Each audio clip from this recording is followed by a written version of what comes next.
Cavidanın çox gözəl uşaqlığı olub. Mən həmişə deyirdim ki, öz-özümə fikirləşirəm, indi sonralar o şəhid olandan sonra fikirləşirəm ki, belə uşaq yalnız vətən fədaisi ola bilərdi. Mən həmişə elə bilirdim ki, elə bizim ən böyük qardaşımız Cavidan da həqiqətən də elə idi. Cavidan çox dostcanlı biri idi, həm zarafatçıl biri idi. Özün dosta görə də qabağa verən insan idi.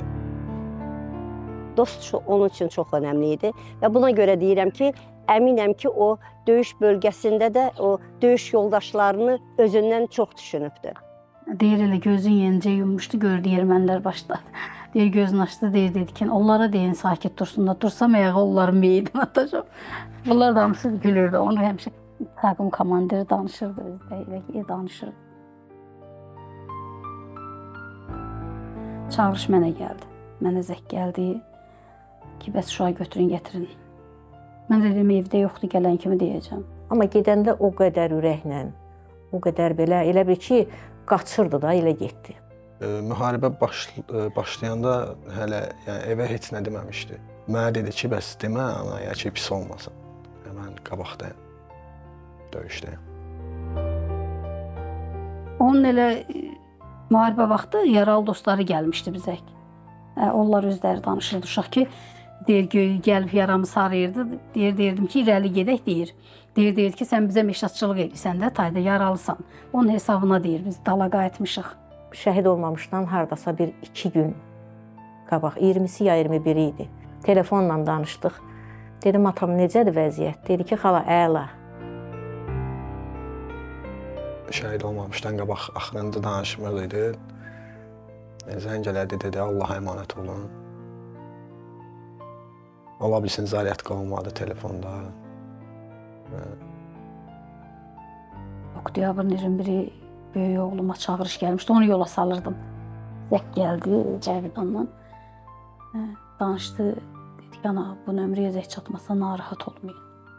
Axır sözü oldu.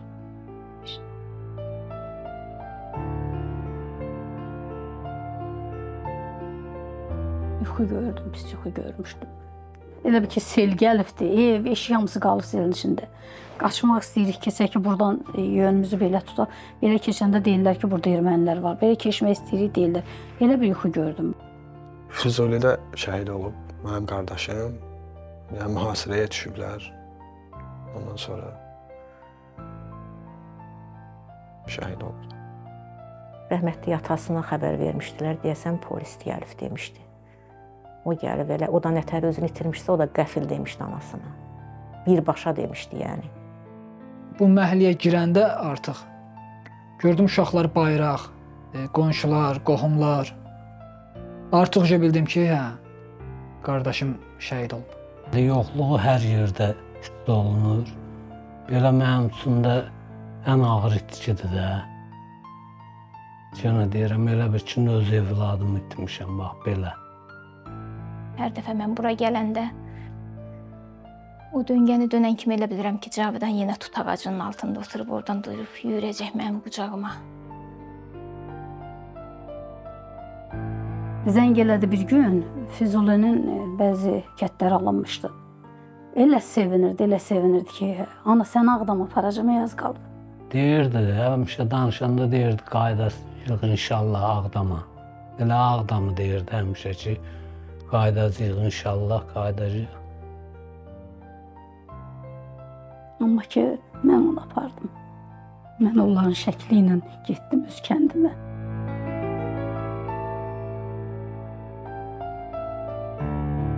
Gedir adın yazırdı, belə kömürü götürürdü, qarajın üstündə adı var elə.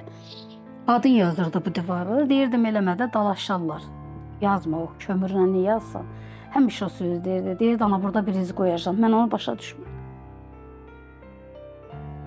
Yəqin ki, buymuş, küçəsinin adı verildi. O deməyəmiş bəlkə ki, burada bir iz qoyacağım. O da elə bilirəm, onu demək istəyib bəlkə də.